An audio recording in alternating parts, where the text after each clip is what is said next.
Okay, everybody. We're live once again. We haven't done this much live stuff all in a row in quite some time. Chris Mosier here, Progress Texas Podcasting Director. In an effort to kind of keep up with the highly unusual circumstances that have befallen the members of the Texas House and the Democratic Party who have returned from the quorum break, restored quorum. Things are back in business at the Capitol, but it is certainly not business as usual for the Dems who were away for a couple of weeks on the quorum break. Including Representative Sheryl Cole of Austin, who joins us now. Rep. Hello. Cole, how are you Hello, doing today? Chris. I'm doing okay, Ben. Under a little bit of a test around here, but I'm back in Austin and glad to be here, ready to go to the Capitol tomorrow and fight some Yes, ma'am. more. Yes, ma'am. So the reason we've asked Rep. Cole to come on, outside of our great esteem for her, is the Facebook post. I guess it was on Facebook, it was on some social media platform that we saw talking about something that has happened with the DPS officer who has been assigned to basically follow you around. And let me back up just a second and say, we talked to Representative Nicole Collier last night. We've all heard about her currently ongoing story. She refused to sign a permission slip that would have assigned a Texas DPS state trooper to basically be her full-time 24/7 tail throughout, I presume, the rest of the second special session. I presume also to keep her from fleeing the state again, I guess is the whole idea there. Rep. Cole, you agreed to have a DPS officer accompany you, and tell us what happened to prompt your social media post about this earlier today. Well, let me first say that I appreciate your coverage of Nicole Collier, and I went to see her Yes, ma'am. last night, and I stand in absolute solidarity with her. And my DPS officer went with me to see her and escorted me from seeing her. And I think that your coverage of that was remarkable. Thank you, You ma'am. asked about my incident today. I got up this morning to go on my normal morning walk through the Mueller neighborhood. I live close to there. I don't live in Yes, that neighborhood, but yes. I went to the DPS officer and told him that I was about to go for my walk. And what did he want to do? I was going to be gone, a little bit, 45 minutes or so. He could wait for me to come back or he could go with me. What did he want to do? And he said, well, I have to go with you.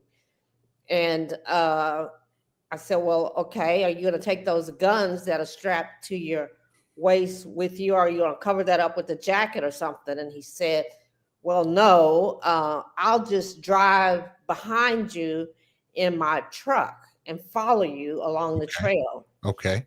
So I let that go. My morning walk is when I usually like to go over the things I'm going to do for the day and visit with the neighbors in the neighborhood. So I went on my normal trail walk and he lost me somehow. And when I returned around the corner on the trail, he kind of uh, was startled and ran up to me and said, I'm going to arrest you right now. This is your warning because I lost you and you went in areas that you know that I could not see you as you walked on the trail. And I told him I had no intention at all of, losing him. I was just going on my normal walk. And he was very upset. And he said I could continue walking. He didn't arrest me, but his actions were very forceful, and it upset some of the people on the trail. And they asked me if I was okay, and of course I was okay because they're just designed to intimidate, Chris. And what they're doing is they're imposing themselves on our personal liberties. That is an infringement, and I do not think it is right. I would tend to agree. So the whole point of this talk, Rep. Cole, is to give everybody a super clear picture of what happened. There are people watching this who may not be familiar with the area that you're talking about. The Mueller neighborhood is where the airport used to be in central Austin. Right. It is now a really nice mixed use residential and business sort of neighborhood. There's an Alamo Draft House there. It's a really cool part of town. I spend a fair amount of time there myself. So this happened in the presence of just other people who are just hanging out on the trail. Right. This loud interaction with this police officer, and you just, how many people would you say witnessed what happened? I mean, just raw. I don't know. Probably 6 or so, 6 or 8, maybe. Yeah. I mean, in the mornings, the trail is pretty crowded. It's not like Town Lake, but I don't live in the Mueller area. I live in the area just adjacent to it on the other side of airport. Right. And so once he approached me and was so upset that he had lost me on the trail, I had to resume my walk just along the streets and down Airport Boulevard, which is kind of defeats the whole purpose of a morning walk on the trail. Yeah, that's not a good place to walk. No, it's not a good place to walk, but I did it so he didn't lose me and get upset. But I just think it just shows the march to authoritarianism that the Republicans have been doing, starting with Donald Trump all the way down to our present administration. And they are just extreme in their antics. I want to give the Republicans in charge and these officers the benefit of the doubt here. Okay. I want to believe that, of course, they're, you know, you're right. I believe that it's about intimidation and it's about making you guys as uncomfortable as they can make you. But I would also presume that there would be a certain degree of decorum, because we're talking about a bunch of elected officials, yourself included. We're talking about people of high esteem in the community. Yes, and Chris, I don't get the impression that these officers want to be put in this position of having to watch our every move. I will give you that. And they sent another officer after he left off. He was not the officer that returned to my house. They sent another officer. So I even think the officers were aware among themselves that it was extreme. And I've talked to the officer that is here now about the fact that I want to go again tomorrow, and he's going to have to just walk with me. And he has said that he is agreeable to that. Okay. Well, yeah, and so let's further clarify. You're coming to us from your home. You're at your private residence, right? And you have a police officer, I presume. Is he in your house, or is he sitting in the car outside, or what? He's sitting in the car outside. Okay.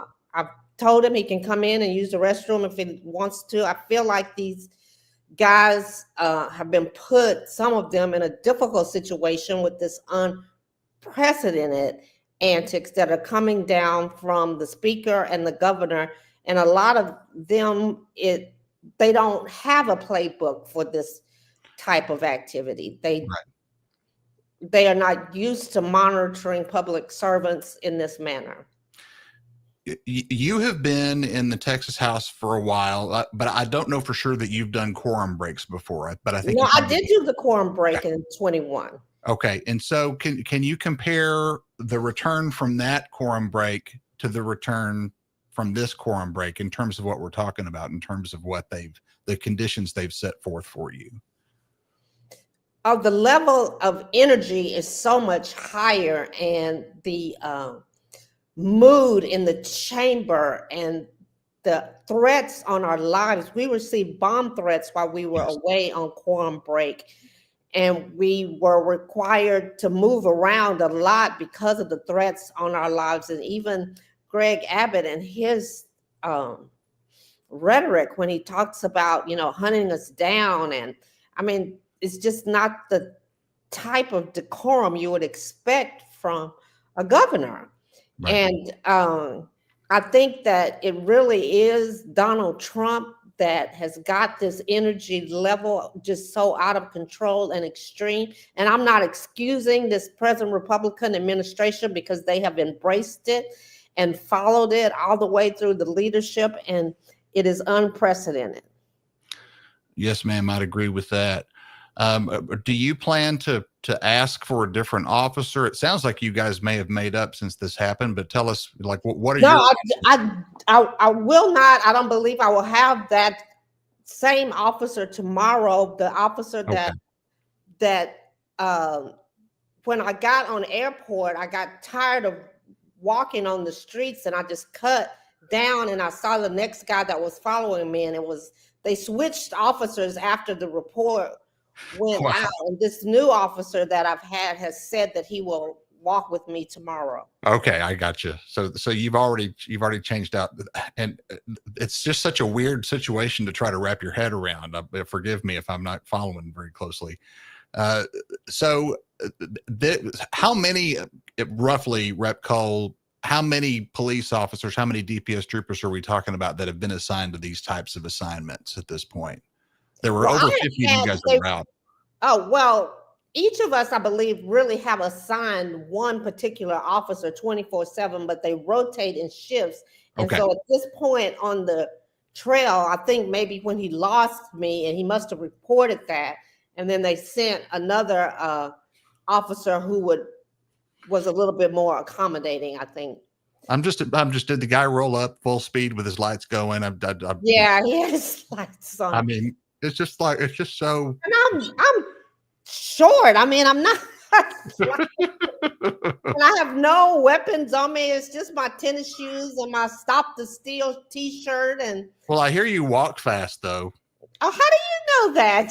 Somebody said that on your social media post. Somebody said you're a fast walker. Oh, yeah. Well, I only know this anecdotally, Rep. Cole. I haven't observed your walking speed myself. But let's go ahead and wind this down. Just when we saw your post, we wanted to get the clear picture of what happened straight from the source. We're all still just trying to, like I say, we're all just trying to kind of get our minds around the way this is going. Tina, tell me real quick before we hang up, though. You mentioned early on that you had visited Representative Collier on the floor. How is she doing? She's doing good. I visited her. I was going to take her a change of clothes, but she's got her luggage, and I think she's married to that green jacket in solidarity with her. I'm going to try to find something green tomorrow to wear. She is just saying enough is enough, and I agree with that. These antics are out of control and extreme, and these Republicans have just lost their minds. So we learned from her in the conversation that we had yesterday, and I'd like to have you maybe elaborate on this, that you guys, when you sat down for business on Monday yesterday, didn't know this was going to happen until Speaker Burrows started laying out the law, is what I'm understanding. And yes. No, we had no idea that this was going to happen. And you have to remember, we started loading up at 5:30 a.m.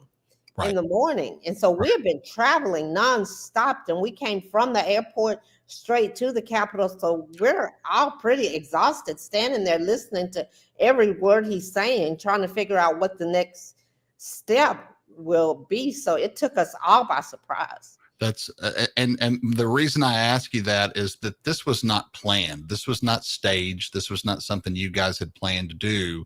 When Rep. Collier got off the plane, and I'm just learning that part of the story from you just now, Rep. Cole, when she got off the plane and got to her desk at the Capitol, there was not a plan for her to spend the next God knows how many nights sitting there at her desk. I mean, oh, absolutely not. And there were some people, because we had been away, they had personal demands up on them. I had left my 87-year-old mother, and I needed to get back with her. And I was on the phone with my husband about that, and not knowing what was the plan was. And so you just hear this and you go, okay, well, go stand in the line, sign a sheet of paper. And, you just didn't process just how egregious and unprecedented it is, or just how intrusive it was going to be on your personal liberties. And just this demand to bring us back tomorrow by 10 o'clock and follow us until that time, I wasn't just prepared for that at all.